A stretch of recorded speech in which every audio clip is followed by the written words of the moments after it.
అనురాధ పప్పండి, women advocates welfare association ప్రెసిడెంట్ని. నాగశ్రీ గారు మా వైస్ ప్రెసిడెంట్ మా అసోసియేషన్కి. అలాగే వీళ్ళిద్దరూ మెంబర్స్, ఎగ్జిక్యూటివ్ మెంబర్స్ అండి. మేము ఈ సంస్థ స్థాపించి మహిళా సాధికారత కోసం, మహిళల్ని ఏ కష్టం నుంచైనా రక్షించడం కోసం, వాళ్ళకి సపోర్ట్ చేయడం కోసం ఈ సంస్థ స్థాపించడం జరిగింది. ఒక్క అడ్వకేట్లకే కాకుండా సొసైటీలో ఉన్న ప్రతి మహిళకి మేము సపోర్ట్ చేయాలని నిర్ణయంతో వచ్చాము. ఈ మధ్యకాలంలో చాలా కాలం నుంచి డైరెక్టర్ గీతాకృష్ణ గారు ఎవరైతే ఉన్నారో ఆయనకు ఒక ఫిల్మ్ స్కూల్ కూడా ఉంది హైదరాబాద్లో. ఆయనకి రిజిస్టర్డ్ ఆఫీస్ మన విశాఖపట్నంలో కూడా ఉంది.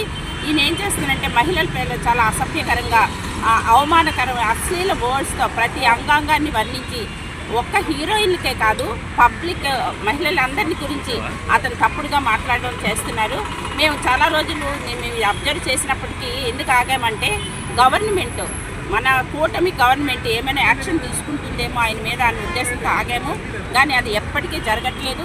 అది కాకుండా రకరకాలుగా ఇంకా కొన్ని వీడియోస్ హల్చల్ చేస్తున్నాయి. దాని వీడియోస్ కూడా చాలా ఎక్కువైపోతున్నారండి.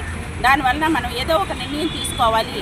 మహిళకి అవమానం తట్టుకోలేదు, అలాగే తర్వాత వాళ్ళ మనోభావాలను దెబ్బతీయకుండా ఆపాలని ఒక ఉద్దేశంతో మేము ఈ కార్యక్రమం చేపట్టి ఇమీడియట్గా ఆ వీడియోస్ కటింగ్స్ అన్నీ తీసి అతను ఏవైతే అశ్లీల పదజాలాలు వాడారో వాటన్నిటితో కంప్లైంట్ తయారు చేసి నిన్న సిపి గారిని కలిసి కంప్లైంట్ ఇవ్వడం జరిగింది.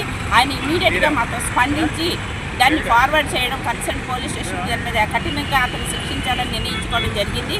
అది ఒక్కటే కాదు కదా, మీరు మా గవర్నమెంట్లో కాన్స్టిట్యూషన్లో 4వ సింహమైన మీడియా ద్వారా సొసైటీలో ఉన్న ప్రతి యువతని రేకెత్తించడానికి ఇది మేము మీ అందరి ద్వారా ఇది సమాయత్తపరచడం జరిగింది. ఇది పబ్లిక్ తెలియజేయాలనే ఉద్దేశంతో కనుక మీరు కూడా పబ్లిక్లో ఈ ప్రెస్ మీట్ ద్వారా లేకపోతే ఈ ప్రసంగాల ద్వారా ఈ స్టేట్మెంట్ల ద్వారా అందరికీ తెలియపరిచి ఎవరైతే గీతాకృష్ణ గారు పెట్టిన వీడియోస్ ఉన్నాయో అవి ఇమీడియట్గా రిమూవ్ చేయాలి.